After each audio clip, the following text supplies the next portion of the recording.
السلام علیکم ورحمۃ اللہ وبرکاتہ۔ الحمد للہ رب العالمین والصلاة والسلام علی رسولہ الامین محمد وعلی آلہ وصحبہ اجمعین، واشہد ان لا الہ الا اللہ وحدہ لا شریک لہ، واشہد ان محمدا عبدہ ورسولہ، اما بعد۔ حاضرین مجلس، 20ویں تراویح پڑھ لی گئی ہے۔ اللہ تعالی ہم سب کی تراویح کو، عبادات کو، روزوں کو، صدقات و خیرات کو، دینی مجلس میں بیٹھنے کو، قرآن پڑھنے اور سمجھنے کو، سب کو قبول فرمائے، آمین۔ 20ویں پارے سے منتخب آیات کی تفسیر آپ کے سامنے پیش ہے۔ اس پارے میں سورہ نمل کا بقیہ حصہ ہے، اور اس کے بعد سورہ قصص ہے، اس کے بعد سورۃ العنکبوت ہے۔ آئیے سب سے پہلے عقیدے کے متعلق ایک آیت کو لیتے ہیں۔ سورہ نمل کی آیت نمبر 65 میں اللہ تعالیٰ نے فرمایا: قل لا يعلم من في السماوات والارض الغیب الا اللہ وما يشعرون ایان یبعثون۔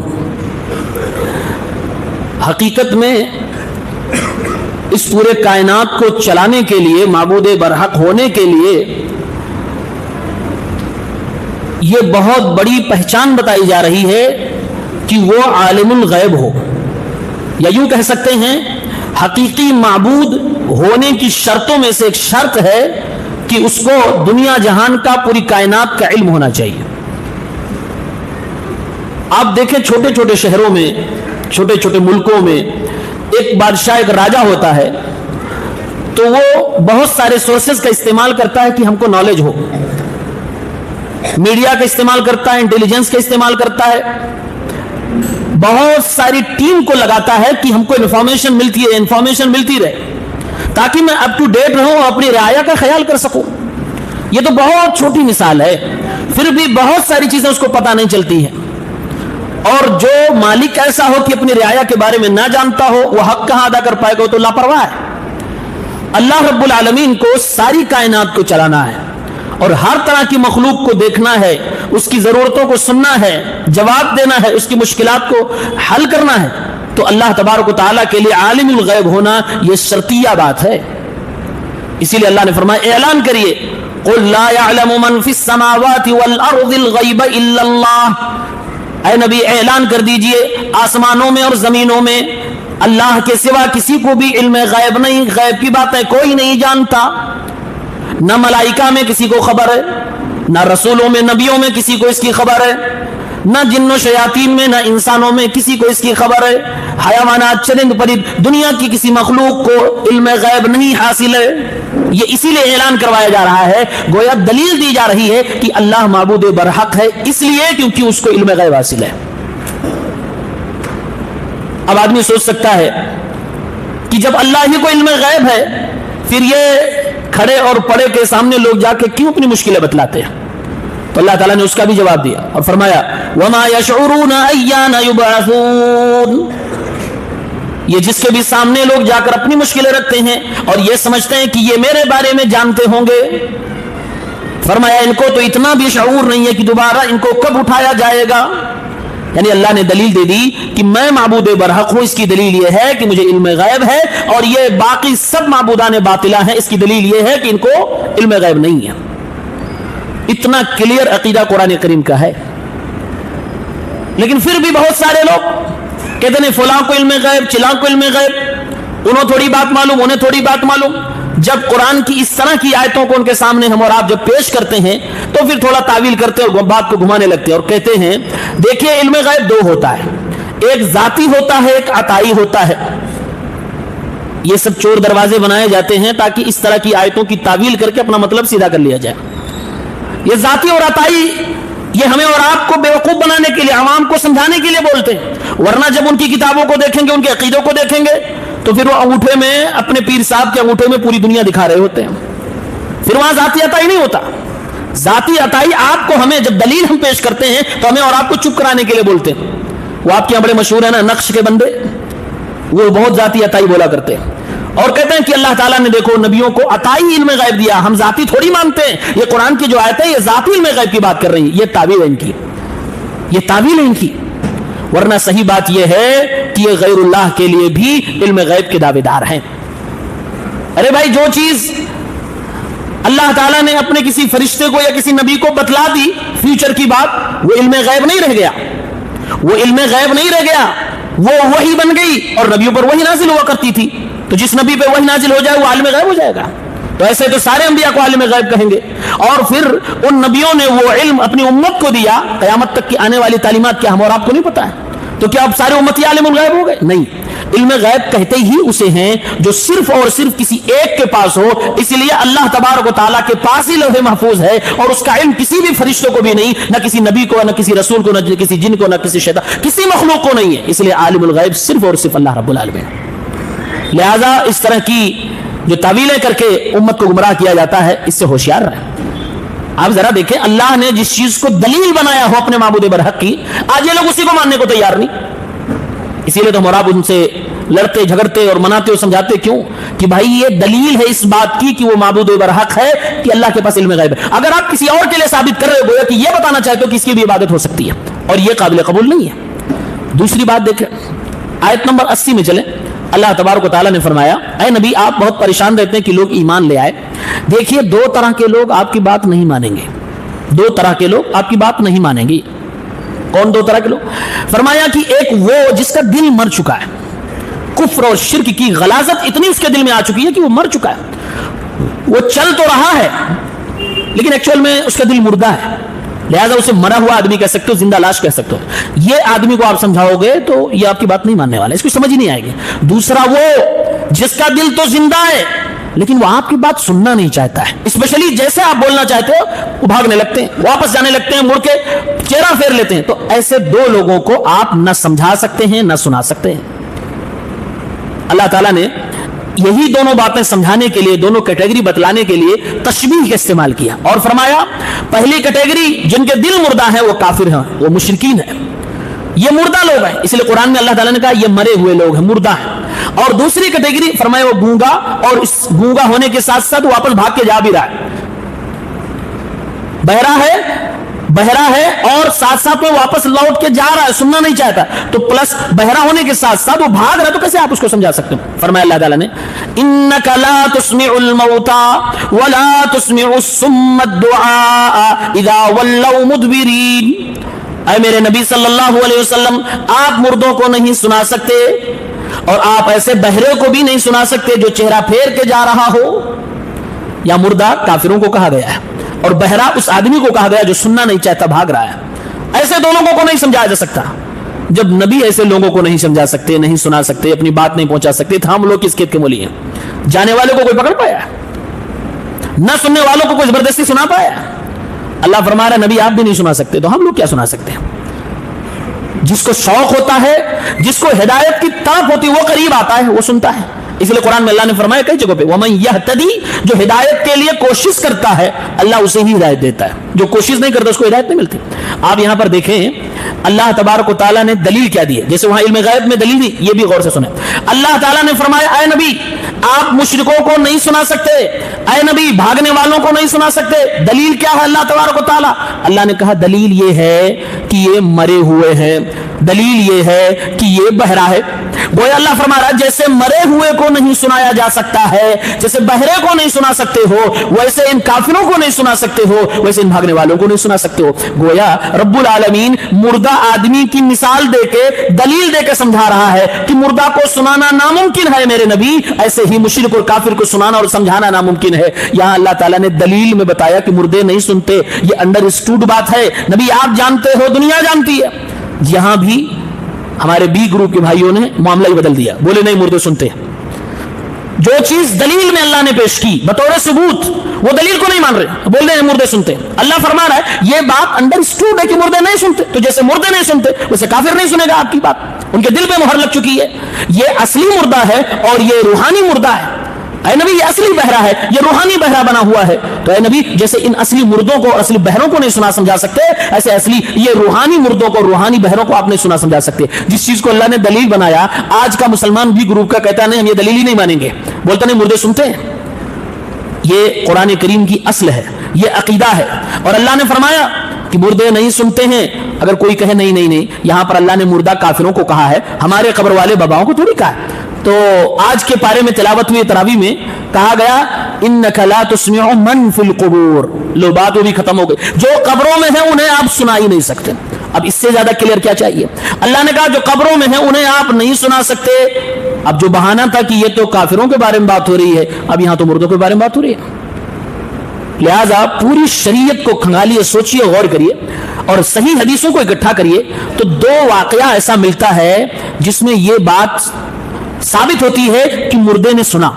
دو کے علاوہ تیسرا مجھے نہیں ملا. ہاں امام صاحب, تیسرا ملے تو بتائے.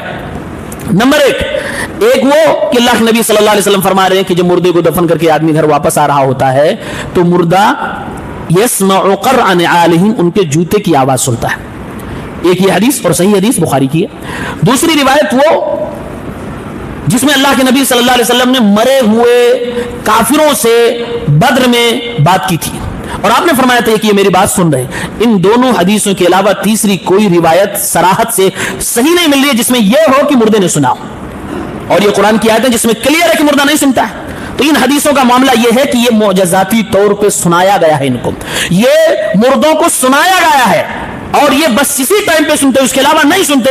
وہی اللہ فرما رہا ہے انک لا تسمع من فی القبور, قبر والوں کو آپ نہیں سنا سکتے ہو. آپ نہیں سنا سکتے ہو, اللہ جب چاہے گا سنا سکتا ہے.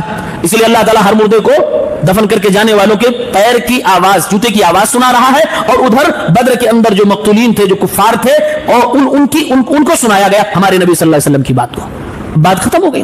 یہ دو حدیثوں کو بھی گروپ نے اصل بنا دیا اور بولے نہیں مردے اصلاً سنتے ہیں, وہ کبھی کبھی ہو سکتا ہے نہ سنتے. بھائی تمہارے نہیں سنتے, ہمارے والے سنتے ہیں. جبکہ یہ قرآن میں وضاحت سے موجود, قرآن کی آیت کو انکار یا اس کی تعویل, اس طرح کی باتیں ہو جاتی. اللہ تعالیٰ ان نقش کے بندوں کو, دیو کے بندوں کو اور ان ہمارے بھائیوں کو اللہ تعالیٰ ہدایت دے, عقیدہ درست کرنے کی توفیق دے. اس کے علاوہ کوئی روایت ہے جس میں مردے سنتے ہو؟ کوئی تیسری روایت میرے نظر میں نہیں آئی.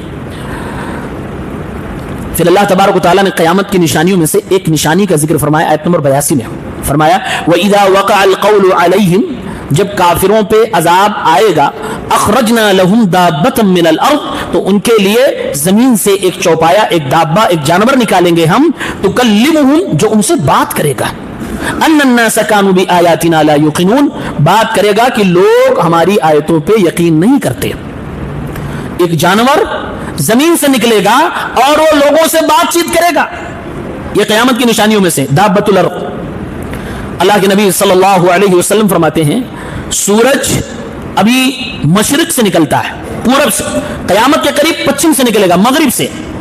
اللہ کے نبی فرماتے ہیں یہ سورج کا پچھم سے نکلنا اور یہ جانور کا زمین سے نکلنا, دونوں میں پتہ نہیں ہے کہ کون پہلے آئے گا, لیکن زیادہ یہ یقین لگ رہا ہے کہ پہلے سورج پچھم سے نکلے گا اور اس کے فوراً بعد یہ جانور نکلے گا زمین سے. لیکن دونوں تابڑ توڑ آئیں گے, ایک کے بعد دیگرے آئیں گے. سورج پچھم سے نکلا, توبہ کا دروازہ بند, ایگزامینیشن ہال کے اندر لاک کر دیا گیا, پیپر لے لیا گیا, اب دروازہ بند, ایگزام ختم. دنیا میں ایگزام کے لیے تو آئے تھے. سورج پچھم سے جیسے نکلا فوراً ایگزام ختم.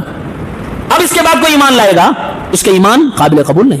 بھائی ایک بار کہہ دیا گیا ٹائم آؤٹ, اب اس کے بعد کوئی لڑکا کہے کہ نہیں نہیں ہمیں پیپر دے دیجئے, میں جواب لکھنا چاہتا ہوں, نہیں, ٹائم آؤٹ ہو گیا, ایگزام ختم ہو گیا. سورج پچھم سے نکلتے ہی ایگزام ختم ہو جائے گا. لہٰذا جیسے ایگزام ختم ہوگا, آزمائش ختم ہوگی, فوراً زمین سے ایک چوپایا نکلے گا دوپہر کے وقت. یہ سورج نکلتا, سورج نکلنے سے لے کے زوال, اس بیچ میں یہ جانور نکلے گا اور لوگوں سے بات کرے گا. لوگوں سے بات کرے گا, کیا کہے گا کہ لوگ ہماری آیتوں پہ یقین نہیں کرتے ہیں, لوگ اللہ کی باتوں پہ یقین نہیں کرتے. جانور بات کر رہا ہوگا. یہ تو قیامت کی نشانی. اللہ کے نبی صلی اللہ علیہ وسلم نے فرمایا, سنن ترمذی کی صحیح حدیث 2181 پہ ہے, قیامت سے پہلے ایسے بہت سارے واقعات ہوں گے کہ آدمی سے وہ چیزیں بات کریں گی جو عام طور سے بات چیت نہیں کرتی. جیسے جوتا پہنتے ہیں, جوتے کا پھیتا, اللہ کے نبی فرماتے ہیں اللہ کی قسم ہے قیامت اس وقت تک نہیں آ سکتی جب تک کہ آدمی کے جوتے کا پھیتا بھی آدمی سے نہ بات کر لے. اگر کسی کے پاس رسا ہے، کوڑا ہے، تو کوڑے کا ایک حصہ اس آدمی سے بات کرے گا. اللہ کے نبی صلی اللہ علیہ وسلم فرما رہے ہیں وَتُخْبِرُهُ فَخِذُهُ بِمَا أَحْدَثَ أَهْلُهُ بَعْدَهُ، یہاں تک کہ آدمی کی خود کی ران انسان سے بات کرے گی اور بتائے گی آپ گھر سے باہر آ گئے ہو، آپ کے گھر میں یہ ہو رہا، آپ کے گھر والوں نے یہ کیا، گھر والے کیا کیے ہیں، یہ آپ کی ران بھی بتا دے گی. قیامت سے پہلے ایسے بھی واقعات ہونے والے ہیں. یہ اللہ کی طرف سے ہے. اللہ تعالیٰ جسے بلوانا چاہے، جس سے بات کروانا چاہے. یہ جانور نکلے گا اور انسان سے بات کرے گا. یہ چیر پھاڑ کر کھا جانے والے درندے، شیر، چیتا، ان کے بارے میں اللہ کے نبی فرماتے صلی اللہ علیہ وسلم یہ بھی انسانوں سے بات کریں گے.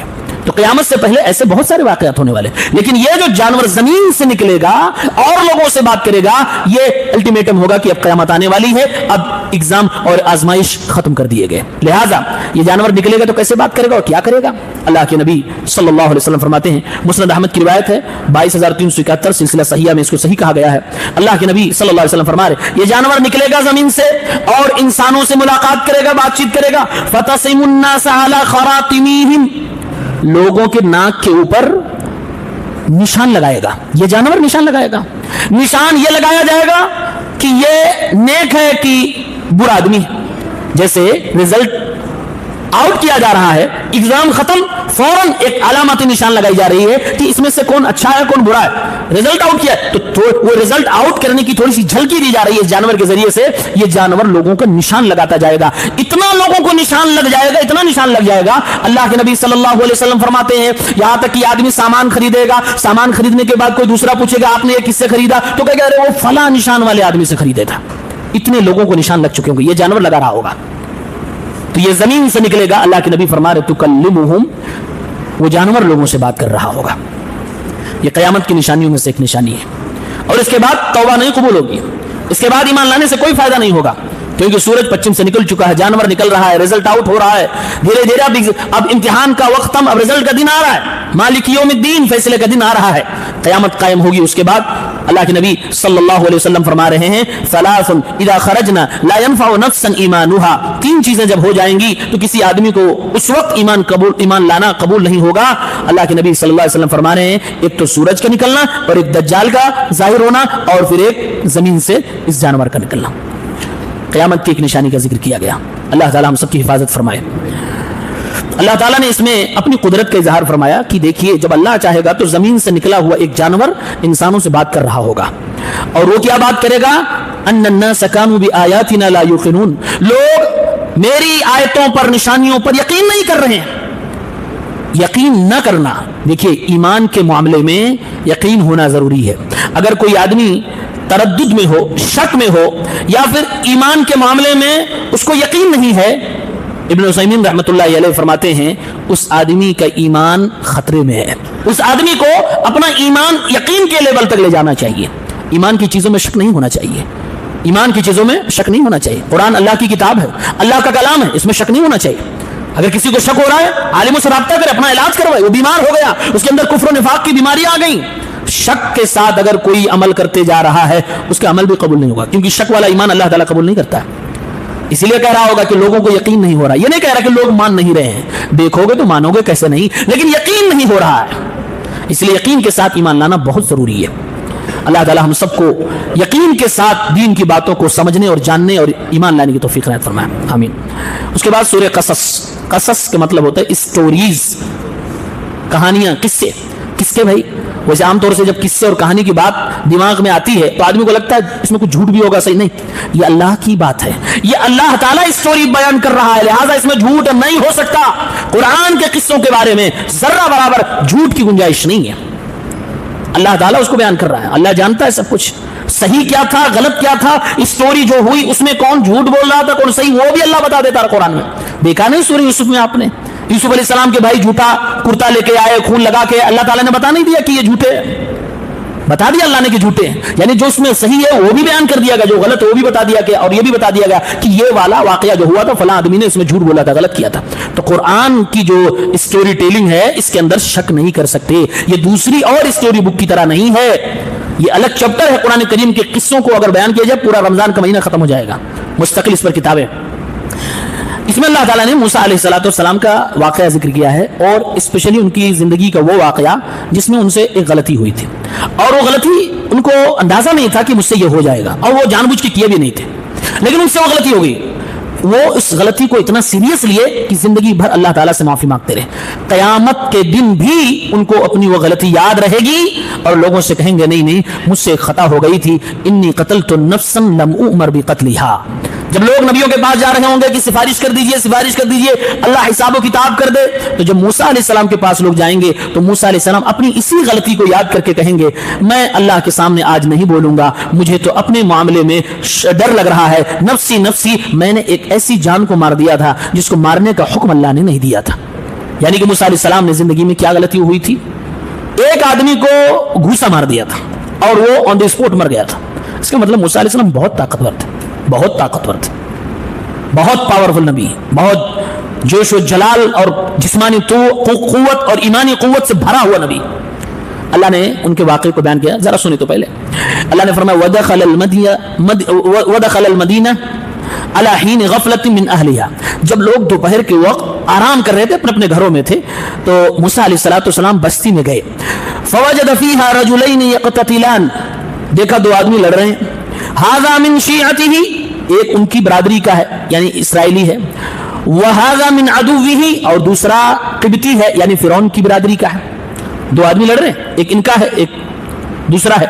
فَاسْتَغَاثَهُ الَّذِي مِنْ شِيعَتِهِ عَلَى الَّذِي مِنْ عَدُوِّهِ، تو جو ان کی طرف کا تھا اس نے مدد کے لیے ان کو پکارا۔ موسیٰ میری مدد کرو، یہ مجھے مار رہا ہے۔ کیوں مار رہا تھا؟ مفسرین نے لکھا ہے اس وقت فرعون کا ظلم بہت چرم سیما پہ تھا، تو اس کے جو لوگ تھے وہ اسرائیلیوں کو، کمزوروں کو جان بوجھ کے کہیں نہیں مارنے لگتے تھے، بس بہانہ ان کو چاہیے۔ جب ظالم سطح میں ہو تو ظالم کے جو لوگ ہوتے ہیں وہ کمزوروں کو بہت مارتے ہیں، کبھی ٹرین میں ماریں گے، کبھی سڑک پہ ماریں گے، بہانے ڈھونڈ ڈھونڈ کے مارتے ہیں۔ یہ اس زمانے میں بھی تھا اور آج بھی ہے۔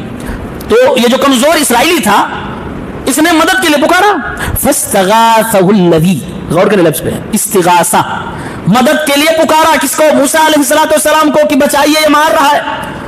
ایک سوال ہے، غیر اللہ سے مدد مانگنا کیسا ہے؟ جب آپ کسی بی گروپ والے کو سمجھائیں گے کہ دیکھیے آپ کہہ رہے یا علی المدد، یا غوث المدد، یا فلاں یا فلاں یا فلاں، آپ مدد کے لیے پکار رہے ہو، یہ حرام ہے، کیونکہ قرآن میں ایاک نعبد و ایاک نستعین، فوراً وہ یہ دلیل اٹھا کے دکھائے گا۔ دیکھو قرآن پڑھو پورا، قرآن میں لکھا ہے کہ ایک آدمی نے موسیٰ علیہ السلام سے مدد مانگی، موسیٰ رب تو نہیں تھے، تو ایک آدمی نے جب موسیٰ سے مدد مانگ لی تو اس کا مطلب غیر اللہ سے مدد مانگنا جائز ہے۔ تو ہم اگر یا علی المدد کہیں اور یا غوث المدد کہیں تو پھر اس میں گناہ کیا؟ یہ شرک کیسے ہو گیا؟ بات سمجھ آئی دلیل؟ یہ دھوکہ ہے۔ کیا ہے یہ؟ دھوکہ ہے۔ اس آدمی نے موسیٰ علیہ السلام سے مدد کے لیے کہا، یہ والی مدد مانگنا ہم بھی جائز کہتے ہیں، کیوں؟ اس لیے کہ موسیٰ علیہ السلام مدد کرنے پہ قادر تھے۔ انسانوں سے، غیر اللہ سے وہ مدد مانگنا جس کی وہ قدرت اور طاقت نہیں رکھتے، یہ حرام ہے، یہ شرک ہے۔ جیسے اگر یہی آدمی کسی مرے ہوئے آدمی سے مدد مانگ رہا ہوتا تو شرک ہوتا، یا یہی آدمی، موسیٰ علیہ السلام وہاں نہیں تھے، کہیں دور تھے، سن نہیں رہے تھے، پھر ان کو پکارتا، تب بھی یہ شرک تھا۔ لیکن موسیٰ علیہ السلام وہیں سامنے تھے۔ قرآن کہہ رہا ہے فوجدا، یعنی موسیٰ علیہ السلام نے دیکھا کہ دونوں سامنے لڑ رہے۔ اس کا مطلب یہ ہے کہ اس آدمی نے جو موسیٰ علیہ السلام کو مدد کے لیے پکارا یہ شرک نہیں تھا، یہ جائز مدد ہے اور یہ مدد مانگی جا سکتی ہے، اس کے ہم لوگ بھی قائل ہیں، لہذا اس کا بہانہ بنا کے مردوں سے مانگنا کوئی جائز کہنے کی کوشش نہ کرے۔ بھائی یہ لوگ چڑھاتے نا، وہ نقش بندی بہت چڑھاتے، ہم لوگوں کو بہت گالیاں دیتا ہے۔ کیا بولتے ہیں کہ مولوی رات بھر تقریر کرتا، اللہ سے مانگو، اللہ سے مانگو، اللہ سے مانگو، صبح بیوی سے اپنے جا کے ناشتہ مانگ رہا ہوتا ہے۔ تو بیوی سے ناشتہ مانگنا حرام ہے؟ وہ اس طرح دھوکہ دے رہے کہ بیوی، جب اللہ ہی سے ساری چیز مانگنا تو بیوی سے ناشتہ مانگنا کیسے جائز ہو گیا؟ وہ یہ آپ کو سمجھانا چاہتے ہیں۔ آدمی کہتا ہے ہاں یار بات تو صحیح کہہ رہا ہے، بیوی سے ناشتہ کیسے مانگ سکتے ہو جب غیر اللہ سے مانگنا شرک ہے؟ نہیں میرے بھائی، یہ جو بیوی سے ناشتہ مانگ رہے ہو، دوست سے مدد مانگ رہے ہو، تھوڑی سی جو ہیلپ مانگ رہے ہو، سامان یہاں سے اٹھا دو، مجھے پانی اٹھا کر، یہ سب بندے کی طاقت میں ہے۔ بندہ جس چیز کی طاقت رکھتا ہو اس سے وہ چیز اگر مانگ رہے ہو، یہ حرام نہیں ہے، یہ توحید کے خلاف نہیں ہے، بالکل جائز ہے۔ یہ لوگ اس طرح کی چیزوں کا بہانہ بنا کر اور پھر غیر اللہ سے، بزرگوں سے، قبر والوں سے اور نہ جانے کن کن لوگوں سے، گھوڑے بلی پتھر سے مانگنا جائز قرار دے دیتے ہیں، اور پھر کہتے ہیں کشف ہو رہا، ان کو پتا ہے، وہ سن رہے ہیں، یہ مانگنے ہی کے لیے سارے بہانے بنا کے کہتے ہیں مردہ سن رہا ہے۔ کیونکہ اگر وہ نہیں سنے گا تو پھر یہ ماننا پڑے گا کہ یہ غلط تھا، اس لیے زبردستی منواتا ہے کہ سن رہا ہے. تو بہرحال اس آدمی نے مدد کیوں مانگی؟ کیونکہ موسیٰ علیہ السلام کو اس کی طاقت تھی. موسیٰ علیہ السلام نے کیا کیا؟ مدد کے لیے آگے بڑھے اور اس فرعونی شخص کو فوکزہ موسیٰ، موسیٰ علیہ السلام نے وقت کے وہ بولتے ہیں آدمی اپنی انگلیوں کو بند کرے بجمع کفہ اور مارے. مفسرین نے کہا کہ سینے پہ حضرت موسیٰ نے مارا، ترنت مر گیا. فقضى علیہ، وہی مر گیا. جیسے اس کا انتقال ہو گیا موسیٰ علیہ السلام کو اپنی غلطی کا احساس ہو گیا، یہ میں کیا کر بیٹھا، یہ مجھ سے کیا ہو گیا. فوراً فرمانے لگے قال هذا من عمل الشیطان، یہ شیطانی عمل مجھ سے ہو گیا. انه عدو مضل مبین، یہ شیطان تو دشمن ہے، گمراہ کرنے والا ہے اور یہ واضح ہمارا دشمن ہے. دیکھو شیطان نے مجھے غصہ دلا کر کسی کی مدد کے لیے میں گیا، کس طریقے سے ایک آدمی کا قتل کروا دیا. قال ربی انی ظلمت نفسی، اپنے گناہ کا احساس ہو گیا، جبکہ موسیٰ علیہ السلام سے غلطی سے ہوا تھا، نہ ارادہ تھا اور نہ مکہ کوئی ایسا ہتھیار ہے کہ آدمی سے مر جائے، یعنی ہتھیار بھی مارنے والا نہیں، ارادہ بھی مارنے والا نہیں، غلطی سے اس طرح کا واقعہ ہو گیا. اس لیے پھر بھی موسیٰ علیہ السلام اللہ سے دعا مانگ رہے ہیں، کیونکہ نبیوں کے لیے اس طرح کی بے احتیاطی بھی زیب نہیں دیتی. فرمایا ربی انی ظلمت نفسی، اے میرے اللہ میں نے اپنے اوپر ظلم کر لیا، فاغفر لی، تو مجھے معاف فرما دے. فغفر لہ، اللہ نے معاف بھی فرما دیا، کیونکہ اللہ نیتوں کو تو جانتا ہے. اچھا قرآن کہہ رہا ہے کہ موسیٰ علیہ السلام کو اللہ نے معاف کر دیا. بائبل میں لکھا ہے کہ موسیٰ نے دائیں بائیں پہلے دیکھا کہ کوئی ہے تو نہیں حکومت کا آدمی، فرعون کا آدمی. جب دیکھا کوئی نہیں ہے تو جان بوجھ کے اس آدمی کو مارا تھا، یہ بائبل میں لکھا. اور ان لوگوں نے لکھا کہ موسیٰ مجرم تھے، جان بوجھ کر انہوں نے قتل کیا تھا. نعوذ باللہ، بائبل کے اندر موسیٰ علیہ السلام کو قاتل کہا. یہ دلیل اس بات کی ہے کہ بائبل چینج کر دی گئی ہے. اللہ تبارک و تعالیٰ کی طرف سے جو آیا تھا ان لوگوں نے بہت کچھ اس کے اندر تبدیل کیا. قرآن کریم بائبل کی غلطی کی اصلاح کر رہا ہے اور فرما رہا ہے موسیٰ اللہ کے پیغمبر تھے، انہوں نے جان بوجھ کر ایسا نہیں کیا تھا، انہوں نے پھر بھی معافی مانگی اور اللہ تعالیٰ نے انہیں معاف فرما دیا. پھر کیا ہوا؟ موسیٰ علیہ السلام کہہ رہے ہیں اللہ تعالیٰ میں مجرموں کا ساتھی نہیں بننا چاہتا. فاصبح فی المدینۃ خائفا، شہر میں ڈر ڈر کے ادھر ادھر آ جا رہے ہیں تو ڈر رہے ہیں کہیں ایسا تو نہیں فرعون کو پتہ چل جائے پھر میرے اوپر کارروائی ہو، کیونکہ جانتے تھے کہ فرعون ظلم کرنے میں انتہا کو پہنچا ہوا، اگر اس کو بہانہ مل گیا، کسی طریقے سے خبر ہو گئی تو مجھے مارنے کے لیے بہانہ ڈھونڈے گا. چنانچہ راستے میں جا رہے تھے، اگلے دن یا کچھ دن کے بعد پھر سے وہی آدمی جس کی مدد کی تھی وہ پھر ایک آدمی سے لڑ رہا ہے. جیسے موسیٰ علیہ السلام کو اس نے دیکھا یستصرخہ، پھر چیخ کے چلا کے بلایا، ارے موسیٰ مدد کرو. موسیٰ علیہ السلام نے اس سے کہا انکا، کہا تم بڑے خطرناک آدمی لگ رہے ہو، کل بھی لڑ رہے تھے آج بھی لڑ رہے ہو، ارے تمہارے پاس طاقت ہے، تم اپنا مقابلہ کرنا چاہتے ہو تو کر سکتے ہو، مدد کے لیے بلا رہے ہو. بہرحال موسیٰ علیہ السلام اس کو بچانے کے لیے گئے کیونکہ دوسرا پھر مار رہا تھا یہ بیچارے مظلوم کو. موسیٰ علیہ السلام جیسے اس کے پاس گئے اور اس اسرائیلی کو پہلے ڈانٹا، اس کے بعد اس کو دوڑانا چاہا تو دشمن کو دوڑانا ہی چاہ رہے تھے کہ یہ اسرائیلی خود ڈر گیا، کہا ارے جیسے کل اس آدمی کو مارا تھا آج مجھے مارنا چاہتے ہو، یعنی خبر لیک کر دی.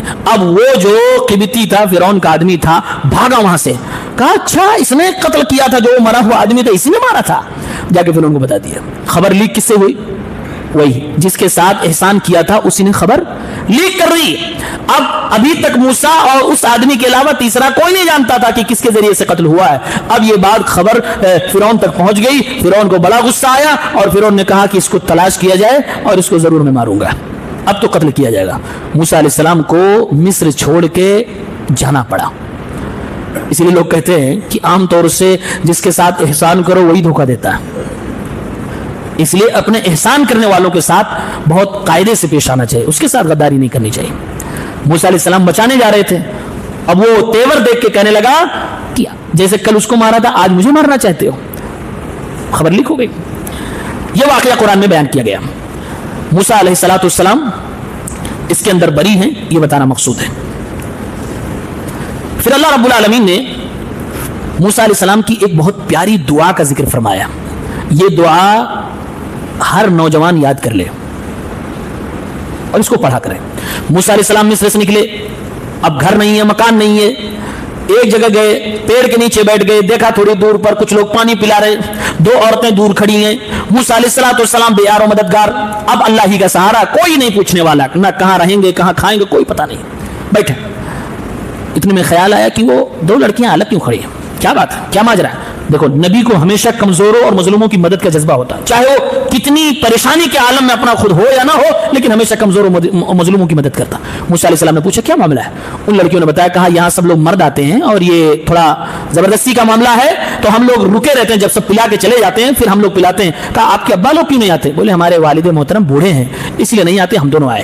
موسیٰ علیہ السلام نے ان کے جانوروں کو پانی پلا دیا اور پھر واپس جا کے وہیں بیٹھ گئے, یہ لڑکیاں اپنے گھر اور یہ اپنے گھر. یعنی مدد کر کے موسیٰ علیہ السلام نے ان سے کچھ امید نہیں کی کہ ہم کو کچھ بدلا دیں یا اسی بہانے ہائے ہلو اور بات آگے بڑھے ان کے گھر جانا. نا مدد کرنے کے بعد بھول گئے سمجھو, اور گئے الگ اپنی جگہ پہ بیٹھ گئے اور وہیں پر دعا کر رہے ہیں. کون سی دعا؟ فقال رب انی لما انزلت الی من خیر فقیر, اے میرے اللہ جو تو نے میرے لیے آسمان سے نازل فرمایا ہے ہر اس بھلائی کا میں فقیر ہوں, محتاج ہوں. ایک تو یہ کہ ہر طرح کی روزی آسمانوں سے اتاری جاتی ہے, چاہے وہ زمین سے پیدا ہو رہی ہو, ذریعہ کچھ بھی ہو, لیکن فیصلے آسمانوں سے اتر کے آتے ہیں کہ آپ کو وہ ملے گا کہ نہیں ملے گا, یہ فیصلہ آسمان سے اتر کے آتا ہے. تو موسیٰ علیہ السلام وہی دعا فرما رہے, اے اللہ آسمان سے جو بھی بھلائی تو نے اتاری ہے میں اس کا محتاج ہوں. اے اللہ ہر طرح کی روزی کا محتاج ہوں. اے اللہ نہ گھر ہے نہ مکان ہے نہ کوئی پریوار ہے نہ کھانے پینے کا کوئی سہارا ہے. اے اللہ ہر طرح کی روزیوں کا محتاج ہوں, مجھے عطا فرما دے. اپنی فقیری اللہ کے سامنے رکھ دیا. اللہ تعالیٰ سمجھ گیا میرا بندہ مانگ رہا ہے مجھ سے. اب دیکھو اللہ کیسے راستے پیدا فرماتا. یہ بچیاں گھر گئیں اور باپ سے ذکر کیا. باپ نے کہا اچھا اتنا اچھا آدمی ہے تو بلا کے لاؤ, ملنا چاہتا ہوں. آئی اور پھر پورے پردے اور حیا اور شرم کے ساتھ موسیٰ علیہ السلام کو گھر لے گئیں. باپ سے انٹروڈیوس کروایا, بات چیت کروائی. اب باپ کو یہ لڑکا پسند آ گیا تو کہا کہ ایسا ہے کہ میں ان دونوں میں سے کسی ایک بیٹی کا نکاح تم سے کرنا چاہتا ہوں. موسیٰ علیہ السلام گھر سے ملک سے نکلے ہوئے ہیں, اجنبی ملک میں پہنچے. ابھی گھر تھا, گھر ور کا کچھ پتا چلا نہیں, کچھ کمانے ومانے کے لیے کچھ نہیں پتا ہے, سیدھے نکاح کی بات آ گئی. موسیٰ علیہ السلام نے ایک لفظ بھی نہیں کہا ارے ابھی سیٹل ہو جاؤں, ابھی گھر بنا لوں پھر نکاح کرتا ہوں. یہی ایمان والوں کا طریقہ ہے. ایمان والے عمر دیکھتے ہیں, طاقت دیکھتے ہیں, سیٹل پھیٹل کچھ نہیں ہوتا. ارے ایک زندہ ہو, جوان ہو, کما سکتے ہو, تمہیں سیٹل ہونے کی کیا ٹینشن ہے؟ ارے اپاہج سوچے کہ ہاں میں اپاہج ہوں, کوئی لا کے دے دے بنا کے دے دے تب میں سیٹل ہوں گا. جس کے اندر طاقت ہو بازار میں جائے, کچھ نہیں تو مزدوری کا پیسہ کما سکتے ہو کہ نہیں کما سکتے ہو. یہ نبیوں کا طریقہ ہے. موسیٰ علیہ السلام کو نکاح کا پرپوزل آیا, تیار ہو گئے. تیار ہو گئے, اس میں تعجب کی بات نہیں, تعجب اس میں ہے کس چیز پہ تیار ہوئے, مہر کیا طے ہوئی. سامنے والے نے کہا کہ 2 بیٹیاں ہیں, ایک کا نکاح کروں گا. مطلب یہ ہوا 2 سگی بہنوں سے نکاح کرنا حرام ہے, اس زمانے بھی جائز نہیں تھا. صرف 2 سگی بہنوں سے نکاح نہیں کر سکتے. ہاں وہ بھول جائیے سالی آدھی گھر والی, وہ سب دوسروں کا پھیلایا ہوا ہے, وہ مسلمانوں والا نہیں ہے. ایک کا نکاح کروں گا. کیا شرط ہے؟ الا ان تأجرنی 8 حجج فإن اتممت 10 فمن عندک. اے نوجوان تمہارا نکاح دونوں بیٹیوں میں سے ایک سے کر دوں گا. یہ شرم و حیا والی اچھی لڑکیاں ہیں. شرط یہ کہ 8 سال تک تمہیں ہمارے یہاں بطور مہر اجرت ادا کرنی پڑے گی, بکریاں چرانی پڑے گی. میری طرف سے 8 سال کی شرط ہے. اگر تم 10 سال کر دو یعنی 2 سال اپنی طرف سے کر دو تو یہ تمہارا اپنا معاملہ ہوگا, تمہارا اپنا احسان ہوگا. موسیٰ علیہ السلام تیار ہو گئے. میرے بھائیوں, شادی کے لیے محنت کرنی پڑے, مزدوری کرنی پڑے تو آدمی اپنی عزت و آبرو بچانے کے لیے نکاح کر لے, لیکن حرام کام نہ کرے. ادھر یوسف علیہ السلام کی زندگی کو ہم نے دیکھا کہ انہوں نے اپنی عزت و آبرو بچانے کے لیے جیل میں جانا پسند کر لیا, لیکن کوئی گندا کام نہ کیا. ادھر موسیٰ علیہ السلام مزدوری کرنا 1-2 مہینہ نہیں 8 مہینہ برداشت کر لیا, لیکن کوئی گندا کام کرنے کے لیے سوچا بھی نہیں. اور موسیٰ علیہ السلام تیار ہو گئے. 8 سال تک بطور مہر سسر جی کی بکریاں چرانی ہے. آج کا کون نوجوان کلیجہ رکھتا ہے اس طرح کے مہر پہ تیار ہونے کے لیے؟ آج تو الٹا کہتے ہیں اتنا دے دیجئے کہ 8 سال تک بیٹھ کے کھاؤں میں. جہیز بھائی, اتنا دے دیجئے کہ 8 سال تک میں بیٹھ کے کھاؤں, یعنی 8 سال کی ایڈوانس سیلری آپ مجھے دے دیجئے. اور یہاں یہ کیا کر رہے ہیں؟ سسر بول رہا ہے کہ ایسے نہیں, بیٹیاں یہ باپ کے جگر کا ٹکڑا ہیں, بڑی قیمتی چیز دے رہا ہے, مہر دو, قیمتی چیز لاؤ دو. اچھا اس میں سسر کو اختیار ہے, سسر کو اسلام نے بھی کوئی باؤنڈیشن نہیں لگایا ہے کہ مہر اتنا نہیں اتنا نہیں, وہ دونوں آزاد ہیں, آپس میں جو طے ہو جائے وہی مہر ہے, وہی مہر ہے. وہ الگ چیز ہے, اسلام نے کہا کہ کم خرچ ہو تو زیادہ اچھا ہے, یہ تاکہ سب کا بھلا ہو جائے. لیکن اگر سسر ڈیمانڈ کرے, اس کو اجازت ہے, جہیز کی اجازت ہے ہی نہیں, لوگ اس کی ڈیمانڈ کر رہے ہیں. مہر ڈیمانڈ کرنے کی اجازت ہے, لیکن وہ آدمی کہتا اچھا مہر مانگ لیا, نہیں کریں گے اس کے یہاں. دوسری بات, باپ نے کہا انی اريد ان انکحک, میں چاہتا ہوں کہ تمہارا نکاح احدی ابنتی, اپنی بیٹیوں میں سے ایک بیٹی کا کر دو. مطلب یہ ہوا کہ بیٹی کا نکاح کرنے کا حق باپ کو ہے, ولی باپ ہے. آج جو لوگ کہتے ہیں کہ نہیں نہیں باپ اگر راضی نہ ہو تب بھی چلے گا, اور وہ اگر راضی ہے تو اچھی بات ہے, نہیں راضی کوئی مسئلہ نہیں, اپنے گھر کے کونے میں پڑا رہے, لڑکی راضی ہے نکاح کر دو. یہ غلط ہے, اس زمانے میں بھی غلط تھا, آج بھی غلط ہے. جیسے لڑکی کی اجازت ضروری ہے ویسے باپ کی بھی اجازت ضروری ہے, ولی کی بھی اجازت ضروری ہے. اسی لیے باپ کہہ رہا میں چاہتا ہوں کہ تم سے نکاح کرا دوں اپنی بیٹیوں میں سے کسی ایک کا. اگر اس کو پاور نہ ہوتا تو یہ کہتا کرا دوں, ایسا کہتا پھر میری بیٹیاں کوئی ایک تم سے نکاح کر لے, میں ایسا چاہتا ہوں. یہ بھی بولا جا سکتا تھا لیکن نہیں بولا گیا. کیوں؟ کیونکہ یہ غلط قانون ہے کہ عورت اور لڑکی خاص طور سے کنواری اپنی مرضی سے نکاح کرے, باپ کی مرضی شامل نہ ہو. اللہ کے نبی نے بڑے سخت الفاظ سے اس طرح کی عورتوں کو یاد کیا ہے جو اپنی مرضی سے اپنے ولی کی اجازت کے بغیر نکاح کر لیتی. آپ نے فرمایا ایما امرأۃ نکحت بغیر اذن ولیھا فہی کذا وکذا, جس نے اپنی ولی کی اجازت کے بغیر نکاح کر لیا وہ ایسی ہے ایسی ہے, یعنی کیریکٹر لیس, اچھی عورت نہیں ہو, لہذا ولی کی اجازت ضروری ہے. اللہ تبارک و تعالیٰ نے اس میں ایک فرعون کی شرارت کا ذکر کیا ہے. وہ مسلمانوں کا مذاق بنا رہا تھا, موسیٰ علیہ السلام کا مذاق, مسلمانوں کے عقیدے کا مذاق. اپنے ایک درباری سے کہا, منسٹر سے کہا حامان موسیٰ کہتا کہ ہمارا رب آسمانوں کے اوپر ہے, تو ذرا یہ مٹی کو پکاؤ اور اینٹ بناؤ اور ایک بلڈنگ بناؤ خوب اونچی, میں چڑھ کے دیکھنا چاہتا ہوں موسیٰ کے رب کو کہ ہے کہاں. اور مجھے لگتا ہے کہ موسیٰ جھوٹ بول رہا ہے. یہ فرعون نے کہا. اللہ نے کہا وقال فرعون یا ایھا الملأ ما علمت لكم من اله غیری فاوقد لي يا هامان على الطين فاجعل لي صرحا لعلي اطلع الى اله موسى واني لاظنه من الكاذبين. مفسرین نے, اکثر مفسرین نے لکھا ہے یہ صرف جو ہے یہ گیدڑ بکی تھی, یہ صرف ڈینگ رہا تھا, کیا ہوا کچھ نہیں, یہ صرف ڈینگ رہا تھا, کہہ رہا تھا مجھے نہیں لگتا کہ میرے علاوہ بھی تمہارا کوئی رب ہے, اور اگر یہ مسلمان موسیٰ کہہ رہا ہے تو ایک بلڈنگ بناؤ چڑھ کے میں دیکھ لیتا ہوں. غرور دیکھ رہے, غرور. اللہ تعالیٰ غرور سے ہمیں اور آپ کو پاک فرمائے. نشہ, غرور, تکبر انسان کو یہاں لے جا کر چھوڑتا ہے کہ انسان اپنے آپ کو رب ہونے کا دعویٰ کر لیتا ہے. یہ غرور کا نتیجہ ہے. اسی لیے اللہ تعالیٰ کو ذرہ برابر تکبر پسند نہیں ہے. جس کے دل میں ذرہ رائی کے دانے کے برابر تکبر ہوگا جنت نہیں ملنے والی اسے. یہ غرور کا نتیجہ تھا. اس نے کچھ نہیں کیا بھائی. اس زمانے میں پتھر ہی سے سارا کام ہوتا تھا. یہ اینٹ بنانے کے لیے کیوں کہہ رہا ہے؟ اس کا مطلب یہ ہے کہ نہ اینٹ بنے گا نہ میں چلوں گا. اور بعض لوگوں نے بیان کیا کہ وہ بنوایا, بہت اونچی بلڈنگ بنوایا, پھر چڑھ کے گیا, پھر اوپر سے تیر مارا, اوپر سے تیر میں خون لگ کے آیا تو کہا دیکھو موسیٰ کے رب کو میں نے قتل کر دیا. پھر اللہ تعالیٰ نے جبریل کو حکم دیا کہ اپنا پر اس کی بلڈنگ پہ مارو, چنانچہ بلڈنگ گر گئی. 50,000 نیچے مزدور تھے جس میں سے 10,000 لوگ مر گئے یا 10 لاکھ لوگ مر گئے. یہ پورے واقعے بعض تفسیر کی کتابوں میں لکھا ہے, لیکن یہ اسرائیلی روایت کا مسئلہ یہ ہے کہ وہ بے سر و پیر ہوتی ہے, تو اس لیے اس پر اعتبار نہیں کیا جا سکتا. اکثر مفسرین نے کہا ایسا ہوا ہی نہیں, یعنی نہ حامان نے اینٹ بنایا اور نہ بلڈنگ بنی اور نہ موسیٰ چڑھ کے گیا. لیکن یہاں ہمیں اور آپ کو سمجھنا یہ ہے کہ فرعون کہہ رہا ہے کہ میں سمجھتا ہوں کہ موسیٰ جھوٹ بول رہا ہے. موسیٰ علیہ السلام نے کیا ایسا کہا تھا جس کو یہ کہہ رہا ہے کہ جھوٹ بول رہے ہیں؟ موسیٰ علیہ السلام نے کہا تھا کہ اللہ تعالیٰ آسمانوں کے اوپر ہے. یہ نبی کی بات ہے کہ آسمانوں کے اوپر اللہ ہے, یہ موسیٰ علیہ السلام کا عقیدہ. اور فرعون کیا کہہ رہا ہے؟ یہ جھوٹ بول رہا ہے, یعنی آسمانوں کے اوپر اللہ کہاں ہے. مطلب یہ ہوا کہ جس کا عقیدہ یہ ہے کہ اللہ آسمانوں کے اوپر ہے وہ موسیٰ کے عقیدے والا ہے, اور جس کا یہ عقیدہ ہے کہ اللہ آسمانوں کے اوپر نہیں ہے, ہر جگہ ہے, اس کا فرعون کا عقیدہ ہے. اب بات سمجھ آ گئی؟ ہاں, فرعونی عقیدے سے بچیے. فرعون کہہ رہا ہے مجھے جھوٹ لگ رہا ہے, موسیٰ جھوٹ بول رہا ہے. موسیٰ جھوٹ بول رہے ہیں. ایسے آج کل کے لوگ کہتے ہیں کہ یہ فلاں لوگ فلاں وہابی سب جھوٹ بول رہے ہیں, ایسا نہیں ہے. پھر اللہ تبارک و تعالیٰ نے قارون کا ذکر کیا. قارون یہ بھی بہت خطرناک انسان, یہ بھی تکبر سے بھرا ہوا. اللہ تعالیٰ نے اس کو بہت مال عطا فرمایا, اتنا مال عطا فرمایا کہ اس کے خزانے کی چابیاں طاقتور لوگ مل کے اٹھاتے. ایک آدمی نہیں, عصبۃ اولی قوہ, عصبہ ایک جماعت کو بولتے. وہاں یوسف علیہ السلام کے 11 بھائی تھے, 11 بھائیوں نے یہی لفظ استعمال کیا, یعنی کہ 10-12 لوگ مل کے طاقتور مل کے پھر اس کے خزانے کی صرف چابیاں اٹھا پاتے تھے. اتنا مال اللہ نے اسے عطا فرمایا تھا.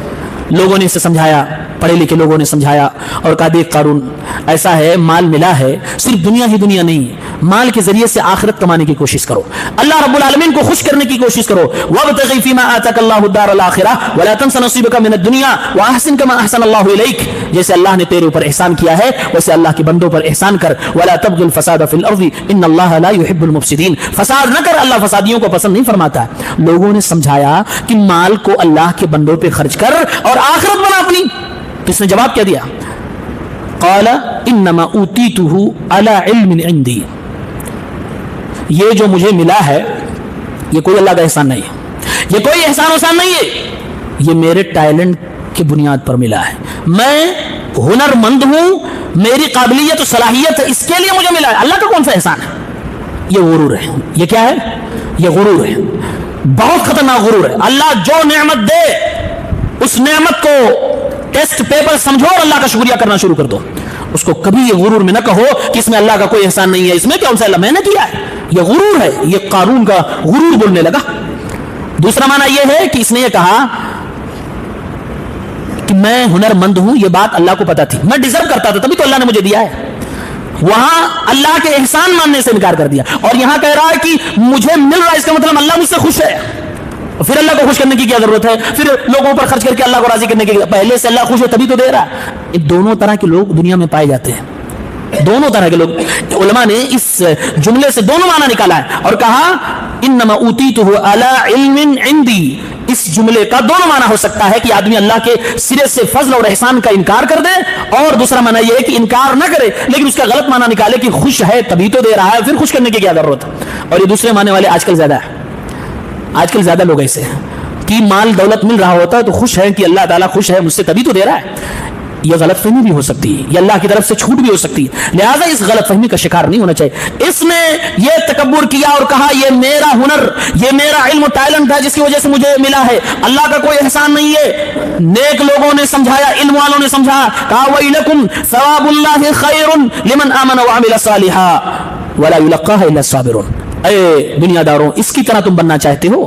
دنیا دار جو لالچی لوگ تھے وہ کہہ رہے تھے ہائے کیا بھلی قسمت پایا، کیا دھنی ہے آدمی ایک قسمت کا، اللہ نے جیسے اس کو عطا فرمایا، جیسے اس کو ملا ایسے مجھے بھی مل جاتا۔ تو نیک لوگ علم والے سمجھا رہے ہیں ارے یہ تکبر میں چور چور ہو رہا ہے، اللہ تعالیٰ اگر ایمان کے ساتھ عمل صالح دے دے، صبر کرو جو اللہ عطا فرما رہا ہے، لیکن قارون کی طرح تکبر نہ اختیار کرو، اس طرح کی دولت نہیں چاہیے۔ اے لوگوں سمجھاؤ، عالموں نے، علم والوں نے، اللہ والوں نے لوگوں کو بھی سمجھایا، قارون کو بھی سمجھایا، دونوں لوگوں نے نہیں مانا۔ قارون کو تکبر کی سزا کیا ملی؟ غلطی کیا تھی؟ نعمتیں تھی، لیکن کہتا تھا یہ میرا ہے، اللہ نے نہیں دیا۔ اللہ تعالیٰ نے کہا فَخَسَفْنَا بِهِ وَبِدَارِهِ الْأَرْضَ، میں نے اسے بھی اور اس کے گھر کو بھی زمین میں دھسا دیا۔ اب گھر میں مالدار آدمی ہے، گھر میں کیا کیا نہیں رہا ہوگا، نوکر چاکر نہیں رہے ہوں گے، جانور نہیں رہے ہوں گے، دنیا بھر کی عائش عائشیں نعمتیں نہیں رہے ہوں گی۔ امیر کا گھر ہے بھائی، خزانے اس کے 10-12 لوگ مل کے اٹھا رہے ہیں اس کی چابیاں، اتنے بڑے آدمی کا گھر ہے، خالی گھر تھوڑی ہوگا۔ اللہ نے فرمایا اسے اور اس کے گھر کو بھی زمین میں دھسا دیا۔ فما كان من فئة ينصرونه من دون الله وما كان من المنتصرين، کوئی اس کی مدد کرنے والا اس روئے زمین پر نہیں تھا جب میں اس کو عذاب دے رہا تھا، اور کون ہے جو اس کی مدد کرے گا جب اللہ عذاب دے۔ یہ دونوں واقعے سے تکبر ایک خطرناک گناہ ہے، اس بات کی ہمیں نصیحت کی گئی ہے کہ اس سے دور رہیں، تکبر نہیں ہونا چاہیے۔ اس کے بعد رب العالمین نے سورۃ العنکبوت کو بہت اچھے انداز میں پیش کیا گیا ہے، اس کے اندر ایک بہت پیاری مثال دی گئی ہے۔ اچھا، قرآن کریم میں 5 جانوروں کے نام پہ سورت ہے، ایک تو سورۃ الانعام ہے، انعام کا مطلب ہی ہوتا ہے اینیملز، مویشی، وہ الگ۔ اس کے علاوہ 5 جانوروں کے نام پہ باقاعدہ سورت ہے، 3 ہم لوگ پڑھ چکے ہیں، چوتھا آج پڑھنے جا رہے ہیں۔ سورہ بقرہ، بقرہ کا مطلب گائے، سورہ نحل، نحل کا مطلب مدھو مکھی، سورہ نمل، نمل کا مطلب چیونٹی، سورۃ العنکبوت، عنکبوت کا مطلب مکڑی، ایک اور باقی ہے، کون سی سورت؟ سورۃ الفیل، فیل کا مطلب ہاتھی۔ یہ 5 جانوروں کے نام پر قرآن کریم کی سورتیں ہیں، ورنہ قرآن میں بہت سارے جانوروں کا ذکر ہے بھی، اس کے علاوہ ہے، اللہ تعالیٰ نے کتے کی مثال دی ہے، مچھر کی مثال دی ہے، بہت سارے جانوروں کی مثال دی گئی ہے، لیکن ان 5 کے نام پر باقاعدہ آیت۔ اللہ تعالیٰ نے اس سورت کی ابتدا میں بتایا اے ایمان والو، ایمان لائے ہو، جتنا ایمان مضبوط ہوگا اتنی ہی زیادہ آزمائش ہوگی، اور اس کے بعد اللہ تعالیٰ نے فرمایا برائیاں پھیلانے والوں کا ساتھ نہ دو، جو برائی پھیلاتا ہے، جو لوگ اس کے فالوور ہوں گے ان ساروں کا گناہ اس کو ملتا جائے گا. قیامت کے دن سب کو بوجھ اس کو اٹھانا پڑے گا. کوئی آدمی اگر آپ سے یہ کہے کہ ارے یہ گناہ کر لو، جو ہوگا دیکھا جائے گا، ہم دیکھ لیں گے، تو اس کے دھوکے میں کبھی نہ آنا. اللہ فرمایا قیامت کے دن یہ تمہارا بوجھ نہیں اٹھائے گا. ہاں تم کر لو گے تو تم اپنے گناہ کا بوجھ اٹھاؤ گے، اور یہ جو کہہ رہا ہے کہ گناہ کر لو کوئی مسئلہ نہیں ہے، کل میں تمہارا بوجھ اٹھا دوں گا، تمہیں معاف کروا دوں گا. اللہ فرمانا کہیں یہ معاف نہیں کروا پائے گا.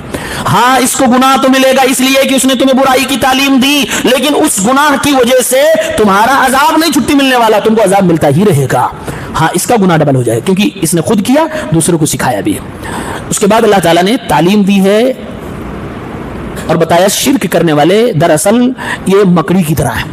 اللہ تعالیٰ اگر انسان کی مثال کسی جانور سے کرے تو اچھی بات ہے، بری بات ہے، اور جانوروں میں بھی مکڑی سے. فرمایا مثل الذین اتخذوا من دون اللہ اولیاء، ان لوگوں کی مثال جو اللہ کو چھوڑ کے دوسروں کو اپنا دوست بناتے ہیں، کمثل العنکبوت، مکڑی کی طرح ہے. یعنی مشرک مکڑی دونوں کو اللہ تعالیٰ نے ایک جگہ کھڑا کر دیا. اب کیا حیثیت رہ گئی اگر آپ کروڑ پتی ہیں اور آپ کو مکڑی کہا جا رہا ہے؟ عقیدہ خراب ہونے کی وجہ کیا حیثیت رہے گی اللہ کی نگاہ میں؟ اسی لیے قرآن کی دوسری آیت فرما رہی شرک کرنے والے اللہ کی نگاہ میں جانوروں سے بھی بدتر ہیں، بل ہم اضل کہا ہے، جانوروں سے بدتر ہے. جانور تو اچھے ہیں، وہ اللہ کی تعریف کر رہے ہیں، شرک کرنے والے اس سے بھی بدتر ہیں. یہاں مکڑی کا مثال غور کیجئے. فرمایا اتخذت بیتا، کیسے مکڑی ہے اب یہ سمجھنے کی کوشش. جیسے مکڑی ایک گھر بناتی ہے، یہ مشرک بھی ایک گھر بنا رہا ہے. گھر کیا ہے؟ ہر آدمی دنیا میں جہنم سے بچنا ہی چاہتا ہے، اسی لیے وہ عقیدے کا ایک گھر بناتا ہے، اپنی سرکشا کے لیے عقیدے کا ایک گھر بناتا ہے کہ اس عقیدے کو میں اگر اڈاپٹ کر لوں، حاصل کر لوں تو میں جہنم سے بچ جاؤں گا. مکڑی ایک گھر بنا رہی ہے تاکہ میں اس گھر میں رہوں گی، محفوظ رہوں گی. اللہ نے فرمایا جیسے مکڑی کا گھر باہر سے انتہائی زیادہ کمزور ہے، ویسے اس مشرک کا عقیدہ بہت زیادہ کمزور ہے. اب آپ بتاؤ مکڑی کا گھر کتنا کمزور ہے؟ اللہ نے فرمایا وَإِنَّ أَوْهَنَ الْبُيُوتِ لَبَيْتُ الْعَنْكَبُوتِ، دنیا کے سارے گھروں میں سب سے کمزور گھر مکڑی کا گھر ہے. اور مولانا صاحب جانیں گے 6 تاکیدات کے ساتھ وہ بات کہی گئی. 6 تاکید، ان عربی گرامر سے ان حرف تاکید، پھر اس کے بعد اوہن اس میں تفصیل ہے، اس کے بعد لفظ وہن خود تاکید ہے. وہن میں نے ڈرا، وہ ڈر خود، وہ گھر خود ڈرا ہوا کہ کب گر جاؤں. نمبر 3 اللہ تعالیٰ نے اس گھر کی اضافت جمع کی طرف اوہن البیوت. اور نمبر 4 اللہ تعالیٰ نے اس گھر کو معرف باللام ذکر کیا ہے. اور نمبر 5 آخری جو خبر ہے لبیت، یہ لام لام تاکید وہاں بھی ذکر. 6 گرامر کی تاکیدات کے ساتھ اللہ تعالیٰ نے یہ بات کہی ہے. اس لیے یقین سے میں کہہ رہا ہوں، گرچہ میری ریسرچ ہو یا نہ ہو لیکن قرآن کے اوپر ریسرچ ہے، تو یقین سے میں کہہ رہا ہوں دنیا کے اندر جتنے بھی گھر آپ تلاش سکتے ہیں تلاشیے، مکڑی سے زیادہ کمزور کسی کا گھر نہیں ملے گا. یہ قرآن کہہ رہا ہے. کیسے بھائی؟ مکڑی کا گھر مکڑی کیا سمجھ کے بنا رہی ہے؟ مکڑی کا گھر اس کو بارش سے بچا سکتا ہے، ہوا سے بچا سکتا ہے، گرمی سے بچا سکتا ہے، ٹھنڈی سے بچا سکتا ہے. کس لائق ہے وہ گھر؟ کس لائق ہے وہ گھر؟ ایسے ہی مشرک کا عقیدہ، مشرک جب غیر اللہ کو پوچھتا ہے، اللہ تعالیٰ کے ساتھ شرک کرتا ہے، وہ غیر اللہ اسے نہ ٹھنڈی سے بچا سکتے ہیں، نہ گرمی سے بچا سکتے ہیں، نہ اسے دنیا میں اس کی مشکلوں میں کام آ سکتے ہیں، اور نہ ہی جہنم سے بچا سکتے ہیں. جیسے یہ مکڑی اپنے گھر کو بنا کر اس سے کوئی فائدہ نہیں لے پا رہی ہے، ویسے مشرک شرک کر کے اپنے شرک سے کوئی فائدہ نہیں پائے گا. اور بعض مفسرین نے ایک باریک بات یہ بھی لکھی ہے کہ مکڑی کے گھر میں اندر بھی بڑی پریشانیاں ہیں. کیسے کہ مکڑیوں کا جو گھر ہوتا ہے اس میں جو مادہ مکڑیاں ہوتی ہیں یہ نر مکڑیوں کو کھا جاتی ہیں، یعنی اندر بھی بڑی تباہی ہے، اندر بھی بڑی تباہی ہے. ان کا نظام اندر کا بھی صحیح نہیں ہے. مطلب یہ ہوا شرک کرنے والا جو انسان ہے اس کا عقیدہ کمزور تو ہے ہی، اس کے دل میں بھی غیر اللہ کا ڈر بھرا ہوگا. کبھی بلی سے ڈرے گا، کبھی کتے سے ڈرے گا، در در کے ٹھوکریں کھائے گا کیونکہ اللہ کے در کو چھوڑ دیا. اللہ تعالیٰ نے کہا لو کانوا یعلمون، یہ بات جو بتائی جا رہی ہے کہ مکڑی کا گھر سب سے کمزور گھر ہے، کاش کی لوگوں کو یہ بات معلوم ہوتی. کس کو نہیں پتا یہ بات؟ سب کو پتا ہے، سب کو پتا ہے، لیکن دماغ میں بات جا نہیں رہی ہے. ایسے مشرکوں کو پتا ہے کہ دنیا کے جتنے معبودان باطلہ جس کے سامنے میں جھک رہا ہوں اس کی کوئی حیثیت نہیں. اسی لیے تو جب ان کو ڈانٹا جاتا ہے تب یہ لوگ دائیں بائیں کر کے کہتے ہیں ارے اصل میں یہ اللہ کے بہت بزرگ ہیں، اور اصل میں یہ ہے کہ یہ اللہ تعالیٰ کے ولی ہیں، اللہ ان کو دیتا ہے تب یہ ہمیں دیتے ہیں، ہم ان سے تھوڑی مانگ رہے ہیں، ہم تو اللہ سے مانگنا چاہتے ہیں، لیکن گنہگار ہے تو ان کو سفارشی بنا کے ان سے کہلوا رہے ہیں، اللہ ان کو دیتا ہے پھر ہمیں دیتے ہیں. اس طرح کے بہانے کر، کیونکہ وہ دماغ سے سمجھ رہے ہیں کہ یہ نہیں دے سکتا ہے. اللہ فرما رہا لو کانوا یعلمون، اگر یہ بات دل سے بھی سمجھ لیتے تو اچھی بات ہوتی، پھر شرک سے انسان توبہ کر لیتا۔ کیا پیاری مثال اللہ تبارک و تعالیٰ نے دی ہے۔ ایک مشرک کو رب العالمین نے مکڑی بنا دیا، مکڑی۔ اچھا کوئی آدمی کہہ سکتا ہے کہ مکڑی نے گھر بنایا، کچھ تو فائدہ ہوگا، یہ بات تو صحیح ہے نا، کوئی بھی مخلوق اللہ کی کچھ کر رہی ہے، کچھ تو اس کے اندر مقصد ہوگا، مکڑی نے گھر بنایا، کچھ تو مقصد ہوگا، جی ہو سکتا ہے اس کو کچھ فائدہ مل رہا ہو۔ ایسے ہی مشرک کو بھی کچھ نہ کچھ فائدہ ملتا ہے۔ اگر یقین نہ آئے تو جو مزار کا مالک ہے، جو مندروں کا مالک ہے، اس سے پوچھئے، کروڑوں میں کھلتا ہے، فائدہ ملتا کہ نہیں ملتا ہے؟ بہت فائدہ ملتا ہے، کروڑوں میں، اربوں میں۔ مرید لوگ نذرانہ دے دے کے وہی جھوپڑی میں وہی سائیکل ٹوٹے پڑے چل رہے ہیں، اور آقا لوگ، بزرگ لوگ، پیر لوگ مرسڈیز میں گھوم رہے ہیں، تو فائدہ تو ہو رہا ہے۔ تو اس کا جواب یہ ہے کہ جیسے وہاں کچھ فائدہ، یہاں بھی فائدہ ہے، دنیا میں فائدہ ہے، آخرت کا کچھ فائدہ نہیں ہونے والا۔ جیسے مکڑی کا گھر ہوتا ہے، اس میں خانے خانے بنے ہوتے نا، اس کا مطلب یہ ہوا کہ مشرک کا کوئی ایک در نہیں ہوتا ہے، اس کے بہت در ہوتے ہیں۔ مکڑی کے گھر سے مثال دی جا رہی، اس میں بڑے خانے بنے، اور مکڑی کے گھر کو بنانے کے لیے کوئی نقشہ نہیں ہوتا، وہ بس بناتی چلی جاتی ہے، چلتی رہتی ہے۔ مشرک کے لیے کوئی مسجد مندر کچھ نہیں ہے، وہ جہاں پائے گا سجدہ کر لے گا، جہاں پائے گا ہاتھ ٹیک دے گا، جہاں پائے گا وہیں چڑھاوا چڑھا دے گا، جہاں پائے گا ڈروا دو چادر چڑھا دے گا، جہاں پائے کچھ نہیں تو ایک مٹھی چلا دے گا۔ مشرک کا کوئی در نہیں ہوتا۔ کیا پیاری مثال، گہرائی میں اترتے جائیں گے، اس مثال کی گہرائی میں اتر جائیں گے، مشرکین کی کمزوریاں آپ کے سامنے کھلتی چلی جائیں گی، اور یہ بات یقین ہو جائے گی کہ یقیناً مشرک اولئک کالانعام، جانور کی طرح ہے، بل ہم اضل، بلکہ اس سے بھی زیادہ پاگل ہے۔ اسی لیے میں ایک واقعہ بتا کے اپنی بات ختم کرتا ہوں۔ ایک بار اپنی جماعت کے بہت بزرگ عالم مناظرہ کرنے جا رہے تھے، تو مناظرے میں بھیڑ لوگوں کی جمع ہے، تو عالم صاحب نے کہا کہ وہ ہودج بلایا جائے، ہودج، یہاں کیا بولتے اس کو، ہودج بولتے، ہاں ہودج، جس کو 4-5 آدمی اٹھاتے ہیں، اس میں ایک آدمی بیٹھتا ہے، پہلے زمانے میں راجہ مہاراجہ والا یہ اسٹائل تھا۔ مولانا بولے مجھے اس میں بٹھاؤ اور 4 آدمی کندھے پہ اٹھاؤ اور اسٹیج تک لے کے چلو جہاں مناظرہ ہونا، لے کے جانے لگے۔